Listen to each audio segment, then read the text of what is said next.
Hello everyone, welcome to vibrant life with Shilpa. Morning మనం చాలా బిజీగా ఉంటాం. ఇంట్లో ఆఫీస్కి వెళ్ళే వాళ్ళు ఉంటారు, స్కూల్కి వెళ్ళే పిల్లలు ఉంటారు. వాళ్ళ కోసం ఏదైనా హెల్తీగా లంచ్ బాక్స్ ప్రిపేర్ చేయడానికి ఎలా చేస్తే బాగుంటుంది అని ఆలోచిస్తుంటాం. ఇవాళ నేను మీకు క్విక్గా హైలీ న్యూట్రియంట్ ఫుడ్ లంచ్ బాక్స్లోకి ఎలా ప్రిపేర్ చేసుకోవాలో చూపిస్తాను.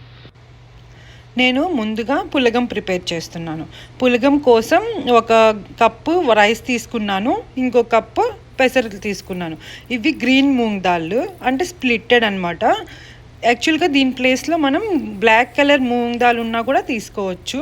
నాకు గ్రీన్ అవైలబిలిటీలో ఉన్నాయి, నేను గ్రీన్ తీసుకున్నాను. సేమ్ ఈక్వల్ క్వాంటిటీ నేను ఇక్కడ తీసుకున్నాను. ఇలా పొట్టుతో ఉన్న పెసరపప్పు మీకు సూపర్ మార్కెట్స్లో కూడా అవైలబిలిటీలో ఉంటుంది. ఇప్పుడు ఈ రెండు మిక్స్ చేసుకొని ఒకసారి నీట్గా వాష్ చేసుకోండి. ఈ రెసిపీని పులగం అంటారు. దీన్ని రాయలసీమ సైడు ఎక్కువగా చేస్తుంటారు. ఇందులో మనం పెసరపప్పు యాడ్ చేయడం వల్ల మనకి ఇది హై ప్రోటీన్ అందిస్తుంది. ఇప్పుడు ఇందులో మనం రైస్కి ఎలా అయితే మనం వాటర్ యాడ్ చేసుకుంటామో సేమ్ అలాగే 1:2 రేషియో. ఇక్కడ నేను 1 కప్ రైస్ 1 కప్ పెసర తీసుకున్నాను కాబట్టి నేను 4 కప్స్ ఆఫ్ వాటర్ వేసుకొని కొంచెం సాల్ట్ వేసుకుంటున్నాను. ఇది మనం రైస్ లాగే కుక్ చేసుకోవచ్చు. ఒక 5 నిమిషాలు నానబెట్టుకొని సేమ్ రైస్ లాగే కుక్ చేసుకోవచ్చు. నేను ఇక్కడ ఇన్స్టెంట్ పాట్లో కుక్ చేస్తున్నాను. మీ దగ్గర కుక్కర్ ఉంటే సేమ్ మీరు రైస్ ఎలా అయితే కుక్ చేసుకుంటారో అలానే కుక్ చేసుకోండి. నేను సైడ్ డిష్ కోసం బీన్స్ ఫ్రై చేస్తున్నాను. బీన్స్ నేను నైటే కట్ చేసుకొని ఫ్రిడ్జ్లో పెట్టుకున్నాను.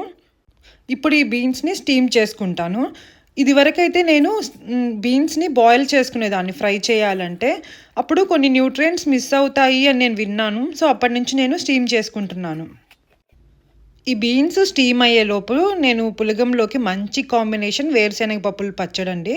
సో నేను ఇప్పుడు అది ప్రిపేర్ చేసుకుంటాను. నేను వేరుశనగ పప్పులు వేయించుకోవడానికి కోసం ఎయిర్ ఫ్రైయర్ యూజ్ చేస్తున్నాను. మీ దగ్గర ఎయిర్ ఫ్రైయర్ లేకుంటే నార్మల్గానే వేయించుకోవచ్చు. మీకు ఒకవేళ ముందుగా ప్లాన్ ఉంటే ముందు రోజైనా వేయించి పెట్టుకోవచ్చు. సో ఈజీగా మనం పచ్చడి చేసుకోవచ్చు. ఎయిర్ ఫ్రైయర్లో మనం వేరుశనగ పప్పులు చాలా ఈజీగా ఫ్రై చేసుకోవచ్చు. జస్ట్ మనం ఒక కప్పు ఇట్లా వేరుశనగ పప్పులు వేసుకొని జస్ట్ కొద్దిసేపు ఉంటే చాలు. ఈ ప్రీ హీట్ ఉన్నప్పుడే ఇవి రోస్ట్ అయిపోతాయి బాగా. ఎక్కువసేపు పెట్టకండి, ఒక జస్ట్ 2 మినిట్స్ తర్వాత చెక్ చేసుకోండి, లేకుంటే మాడిపోతాయి. నేను జస్ట్ 2-3 మినిట్స్ రోస్ట్ చేశాను అంతే ఎయిర్ ఫ్రైయర్లో. పప్పులు ఇలా రెడీ అయిపోయాయి. ఇవి కొంచెం చల్లారాయంటే బాగా క్రంచీగా కూడా ఉంటాయి. ఇప్పుడు ఈ పప్పులను తీసి పక్కన పెట్టుకోండి. ఇప్పుడు నేను పచ్చడి కోసం ఒక 10 రెడ్ చిల్లీస్ని తీసుకుంటున్నాను, ఎండుమిరపకాయలని. ఒక హాఫ్ లెమన్ సైజ్ అంతా చింతపండుని తీసుకొని కొంచెం వాటర్ పోసుకొని నానబెట్టుకుంటున్నాను. 1 టేబుల్ స్పూన్ ధనియాలు, 1 స్పూన్ జీలకర్ర కూడా తీసుకున్నాను. ఇప్పుడు ఒక పాన్ పెట్టుకొని 1 టేబుల్ స్పూన్ ఆయిల్ వేసుకోండి. ఆయిల్ కొంచెం హీట్ అయిన తర్వాత మనం ముందుగా ఇవి తీసి పెట్టుకున్నాం కదా, జీలకర్ర, ధనియాలు, ఎండుమిర్చి, చింతపండు అండ్ కొద్దిగా కరివేపాకు తీసుకోండి, ఫ్లేవర్ బాగుంటుంది. ఇప్పుడు ఇవన్నీ మనం వేయించుకుందాం. ముందుగా ధనియాలు వేసుకొని కొంచెం జీలకర్ర కూడా ఇందులో యాడ్ చేసుకొని లైట్గా వేయించుకోండి. ఇలా కొంచెం వేగిపోతే చాలు, తీసి పక్కన పెట్టుకోండి. ఇప్పుడు ఇందులోనే కొంచెం కరివేపాకు, ముందుగా తీసి పెట్టుకున్నాం కదా ఎండుమిర్చి, అవి కూడా ఇందులో యాడ్ చేసుకొని కొంచెం వేయించుకోండి. ఎక్కువగా వేగాల్సిన అవసరం లేదు, ఇలా ఉంటే చాలు. ఇప్పుడు తీసి పక్కన పెట్టుకోండి. మనం వేయించుకున్న వాటిని ఒక మిక్సీ జార్ తీసుకొని అందులో వేసుకొని కొంచెం సాల్ట్ యాడ్ చేసుకొని మిక్సీ పట్టుకుందాం. ఇప్పుడు ఇందులో మనం ముందుగా వేయించి పెట్టుకున్నాం కదా వేరుశనగ పప్పులు, అవి యాడ్ చేసుకోండి. మనం నానబెట్టుకున్న చింతపండు కూడా యాడ్ చేసుకోండి. కొంచెం వాటర్ పోసుకొని కోర్స్గా గ్రైండ్ చేసుకోండి. మరీ మెత్తగా గ్రైండ్ చేసుకోవద్దు, ఇలా ఉంటేనే బాగుంటుంది. ఇప్పుడు ఇందులో కొంచెం వాటర్ అవసరమైతే యాడ్ చేసుకోండి. మరీ ఎక్కువ పల్చగా వద్దు, రైస్లోకి తినడానికి ఇలా ఉంటేనే బాగుంటుంది. ఇందులో కొంచెం కట్ చేసుకున్న ఆనియన్స్ కూడా వేసుకొని ఒకసారి కలుపుకోండి. అంతే, చాలా రుచిగా ఉండే వేరుశనగ పప్పుల పచ్చడి రెడీ అయిపోతుంది. ఈలోపు మనం బీన్స్ స్టీమ్ చేసుకున్నాం కదా, ఒకసారి చెక్ చేసుకోండి బీన్స్ బాయిల్ అయ్యాయా లేదా అని. ఇక్కడ బీన్స్ బాయిల్ అయిపోయాయి. సో నేను తీసి పక్కన పెట్టుకుంటున్నాను. బీన్స్కు తాలింపు పెట్టుకుందాం. ఒక పాన్ తీసుకొని కొద్దిగా ఆయిల్ వేసుకొని కొంచెం ఆవాలు, జీలకర్ర వేసుకోండి, 1 ఎండుమిర్చి, కొంచెం కరివేపాకు యాడ్ చేసుకోండి. కొంచెం మినపప్పు, కొంచెం శనగపప్పు కూడా వేసుకొని ఒకసారి వేయించుకోండి. పోపు వేగిపోయాక ఇందులోనే మనం స్టీమ్ చేసి పెట్టుకున్న బీన్స్ని కూడా యాడ్ చేసుకొని ఒకసారి వేయించుకోవాలి. ఇప్పుడు ఇందులోనే కొంచెం సాల్ట్, కొంచెం పసుపు వేసుకొని వేయించుకోండి. ఇప్పుడు లిడ్ క్లోజ్ చేసుకొని ఒక 2-3 మినిట్స్ వెయిట్ చేయండి. నేను బీన్స్ ఫ్రై కోసం ఈ పొడిని యూజ్ చేస్తున్నాను. ఈ పొడి పుట్నాల పప్పులతో చేసిన పొడి.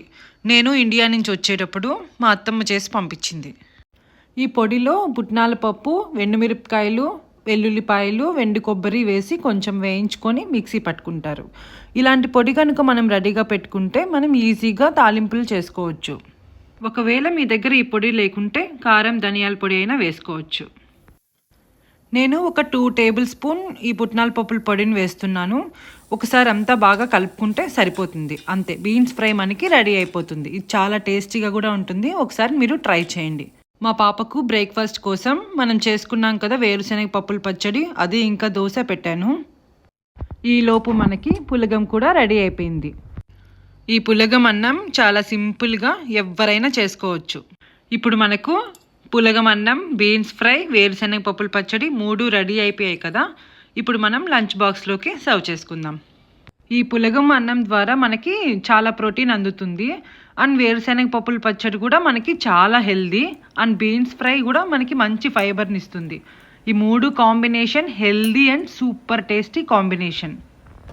వెయిట్ లాస్ అవ్వాలనుకునే వాళ్ళు, ఇంకా వర్కౌట్స్ చేసుకునే వాళ్ళకి, రైస్ తినాలి అనే క్రేవింగ్స్ ఉంటాయి కదా, అలాంటి వాళ్ళు ఇలాంటి రైస్ చేసుకుంటే రైస్ తిన్న సాటిస్ఫాక్షన్ ఉంటుంది అండ్ హెల్దీగా కూడా ఉంటారు. మీరు కూడా ఇలా ఒకసారి ట్రై చేసి ఎలా కుదిరిందో చెప్పండి. ఈ వీడియో మీ అందరికీ నచ్చింది అనుకుంటున్నాను. నచ్చితే లైక్ చేయండి, ఛానల్కి సబ్స్క్రైబ్ చేసుకోండి. Thank you so much for watching.